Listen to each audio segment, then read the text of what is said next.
What if I told you that your chair might be doing more damage to your body than your diet, your stress, or even your genetics? That's not an exaggeration. Today I'm going to walk you through what prolonged sitting does to your muscles, to your spine, your blood vessels, your brain, and even your cellular function. And I promise you one thing. By the end of this video, you'll never look at your daily routine the same way ever again. So let's start here. Be honest. How many hours have you been sitting today? Think about it. Breakfast, commute, work, lunch, watching videos like this one? For many people, it's 8, 10, even 12 hours a day. But here's the problem. The human body was never designed for that level of stillness. Evolution didn't prepare us for a world of desk chairs and couches. We're meant to move. And if we don't, the systems of our body, our musculoskeletal system, our circulatory system, our lymphatic system, our neurological system, they all begin to break down. And it happens silently. And let's start with your spine and joints. When you sit, especially with poor posture, bent over like this, your hip flexors stay chronically shortened in that position for a period of time. And over time, this causes anterior tilt of the pelvis, pulling the lumbar spine into excessive lordosis. This compresses the lower disc, especially the L4, L5, the L5S1. And that's why sitting is a major contributor to disc bulges, disc herniations, as well as sciatica. Meanwhile, your thoracic spine becomes immobile. That's our mid-back.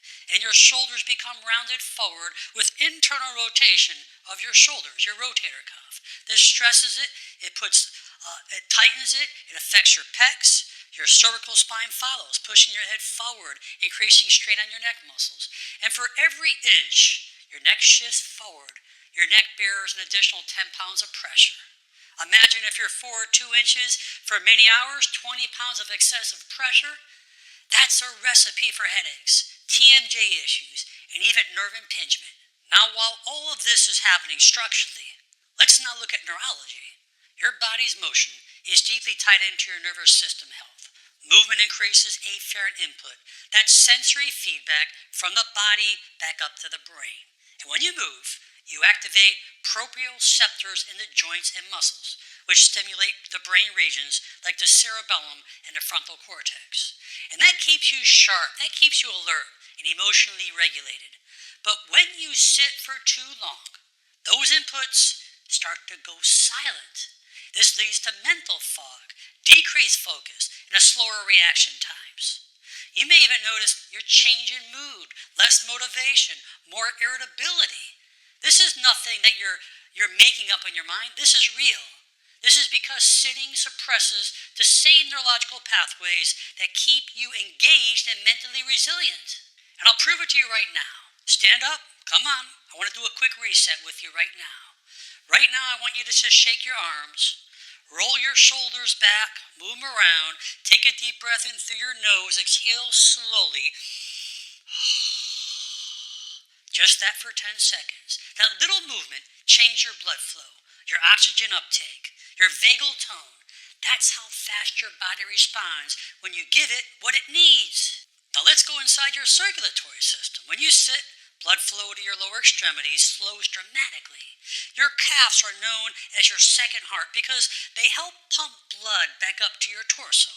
And without muscular contractions, blood will pool down into your legs, causing more swelling, increasing your risk of varicose veins, edema, and even deep vein thrombosis. Sitting also reduces the activity of enzymes, lipoprotein lipase, which are critical for breaking down fat into your bloodstream. This leads to elevated triglycerides, lower HDL, which is your high-density lipoproteins, and increased plaque buildup in your arteries. Think about this. A 2000 study published in Diabetologia found that every additional hour of sitting increases your risk of cardiovascular disease by up to 14%, regardless of how much you exercise.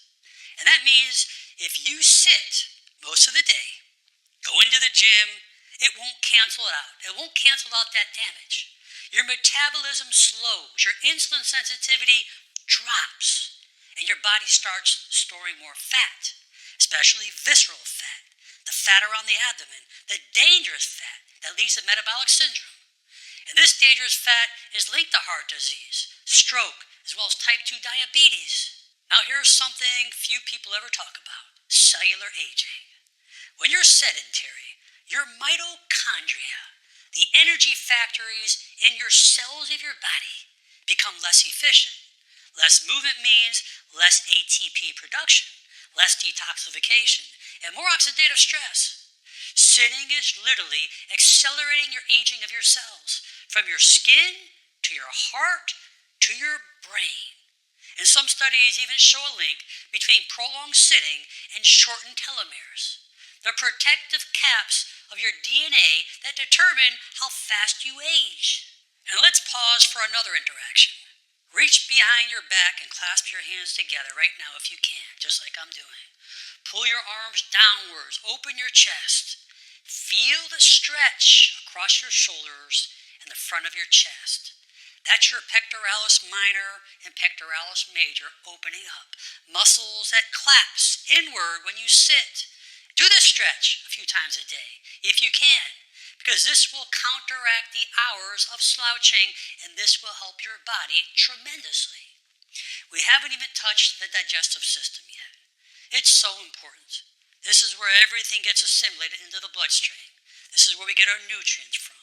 But when you sit too long for too long periods of time, your abdominal muscles, your abdominal organs get compressed. And this restricts intestinal motility and slows down digestion. That's why many people experience bloating, acid reflux, or even constipation when they're sedentary. Adding stress and shallow breathing to the mix, and you've just created a perfect storm for gut dysfunction. Your diaphragm, which is a key player in digestion and lymphatic flow, it can't move properly when you're all hunched over. And speaking of the lymphatic flow, remember your lymph system doesn't have a pump like your heart. It relies on movement and muscle contractions to circulate. And when you sit for long periods of time, your lymphatic system becomes sluggish. This means slower immune response, more inflammation, and a reduced ability to clear those toxins from your body. And this can cause many problems. So the question is, what can we do? Think about this. First, it's micro movement, because micro movement is medicine. You need to get up every 30 minutes for at least 1 to 2 minutes. Set a reminder if you have to. March in place. Move around. Not only will this help you feel better, this will lower your insulin and glucose levels. Or start doing some light squats. Start moving around. Move your calves. Simply walk around the other side of the house, cleaning whatever you need to do. Second, switch positions regularly. If you can alternate between sitting and standing throughout the day, perfect. A great thing to do. Get up more often. Use those muscles. Third, invest in your posture. Get a support behind your lower back. Keep your feet flat on the ground. Sit upright with your ears over your shoulders. Stop jutting over like this. Jut down from the chin. Remember, your head weighs about 12 pounds. And for every inch we go forward, 1 inch, 22 pounds. 2 inches, 32 pounds. That's the stress and the load that those ligaments, tendons, and muscles have to hold up day after day. And one thing I'd recommend to everyone: incorporate full body movement daily, no matter what it is. If it's walking, stretching, yoga, resistance training, anything that keeps a kinetic chain activated and a nervous system firing. You see, movement is more than just exercise. It's circulation, it's stimulation, it's life. And let me leave you with this. Movement is your body's language of health.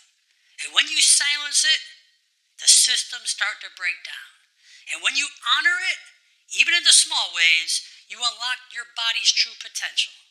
So the next time you find yourself sitting too long, ask yourself this simple question: what can I move right now? Because even a little movement is always better than none. I hope you enjoyed this video, and I hope that this opened your eyes a little bit more. And I ask you one thing. Please share this with a friend that sits a lot as well, because this video will definitely help them tremendously. Please leave your comments below, and most important, make it a great day. I'm Dr. Alan Mandel.